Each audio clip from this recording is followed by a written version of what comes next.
অসমৰ যুৱকসকলেও যাতে আত্মসংস্থাপনৰ পথ ল'ব পাৰে তাৰ বাবে এইবাৰ বাজেটত আমাৰ যুৱকসকলৰ বাবেও আত্মসংস্থাপনৰ আমি এটা নতুন আঁচনি হাতত লৈছোঁ।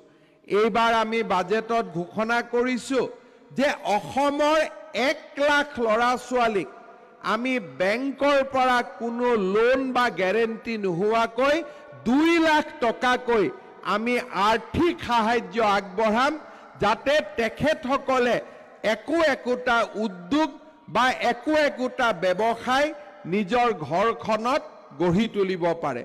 চৰকাৰী চাকৰিত স্বচ্ছতা অনাৰ পিছত এইবাৰ আমি অসমৰ যুৱক যুৱতীক বা অসমৰ আই মাতৃসকলক কৰ্মমুখী কৰি তোলাৰ বাবে বিস্তৃত আঁচনি আমি হাতত লৈছোঁ।